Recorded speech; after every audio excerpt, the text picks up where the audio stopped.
Today I present the first of hopefully many non-Star Wars versus matchups between two iconic CEO villains.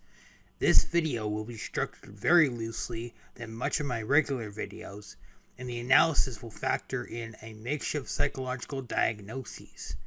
While much of the examination here will be used to construct a comprehensive argument similar to most versus videos, simply put, this video is effectively a fluff piece that I threw together within the sum of a day and a half because I was bored and needed to get some kind of content out.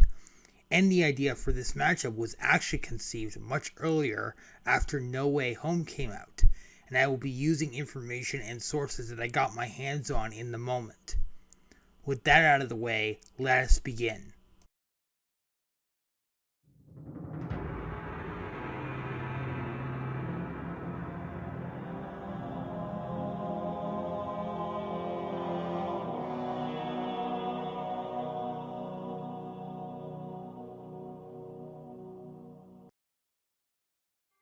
Starting from the top, both were highly successful CEOs that were able to contend with their universe's biggest hitters and had a talent for developing highly sophisticated technologies.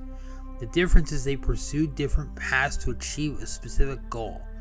Luthor's technology was built off his obsessive need to one-up Superman, and despite presenting himself as a humanitarian and philanthropist, his greatest weakness was that he couldn't hide behind this facade forever, and pissed off too many people with delusional plans and false promises. And despite recruiting highly capable minions, the moment his plans went down the tube, they would turn on him and he ultimately would have to go back to running solo.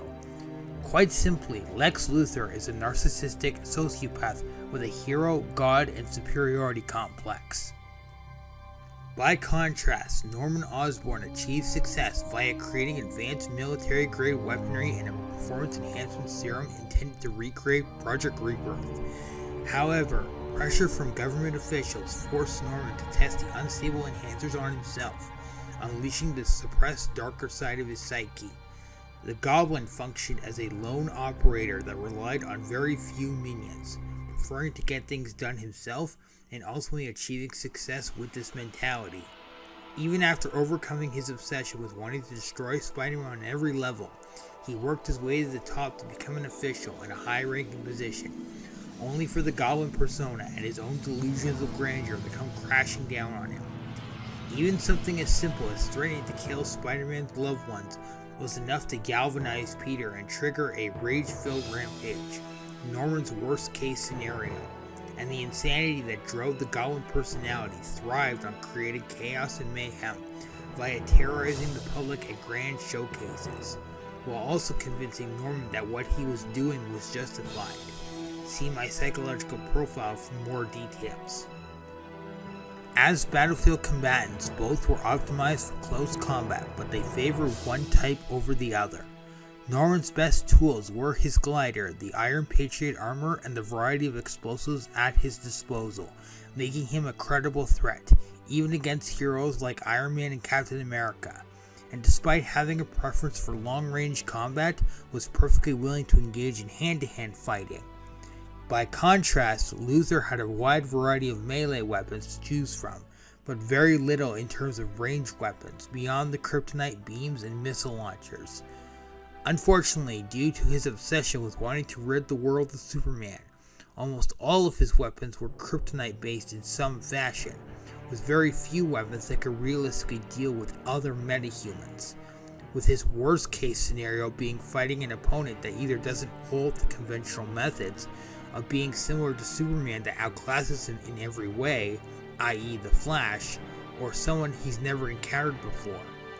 That being said, Luthor is still an expert tactician who can manipulate or deceive if given the right opportunity, but a direct confrontation is not his first response, and when things don't go his way, or when backed into a corner with no way out, he ultimately chooses to destroy everything, including himself in the process.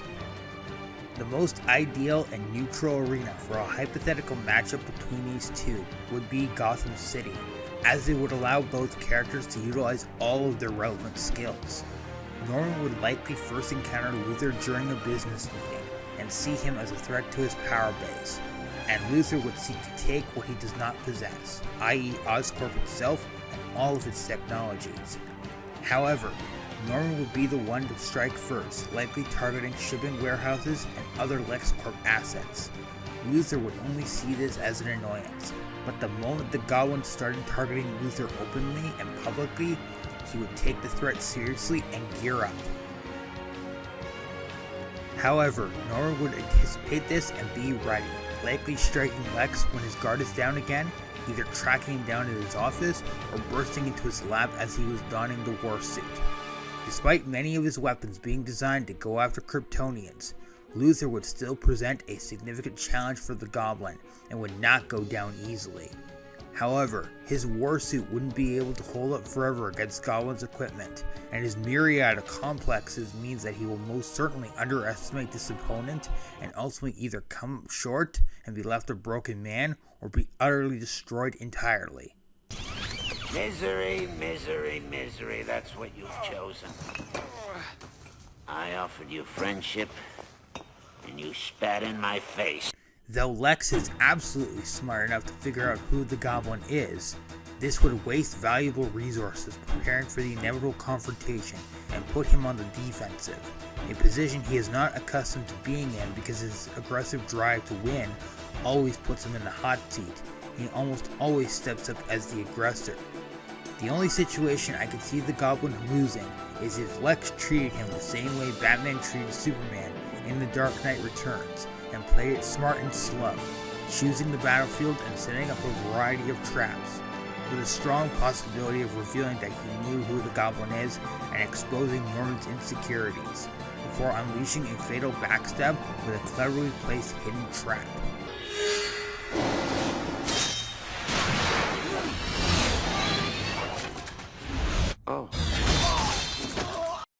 However, given his track record of employing similar tactics, Norman would most certainly anticipate this. Even when put on the back foot and deprived of all his gear, Lex would most certainly have a final contingency, either a bomb trigger up his sleeve or one final manipulation to goad his opponent into finishing him off. However, Norman would be able to counter this, as these were tactics that he himself was well versed in, and he would most certainly ensure that Luthor watched as his empire crumbled before he died. Why I chose these characters specifically for a matchup is due to their willingness to do anything to achieve power. The difference is that Norman is more successful because very few know about his other half, and he's more than capable of getting a desired result himself, whereas Luthor often has to rely on others to do his dirty work to maintain his public image, and most of his plans blow up in his face because of his deep-seated hatred for Superman and his ego getting in the way. My final conclusion on this matchup is as such. Norman has more advanced equipment, is more adaptable, and knows how to get under someone's skin in just the right way, whereas Lex's tech is much more tailored to fighting specific fighters. While there is a chance that acute kryptonite radiation poisoning may cause Norman to drop to his knees and be killed near instantly, I write this off as a fluke, as poisoning via kryptonite radiation is extremely rare, and given Norman's success in nearly breaking Spider-Man, I think it's fair to say that Lex's ego will most certainly be shattered and cause him to make a fatal mistake. All that being said, I declare the Green Goblin the victor.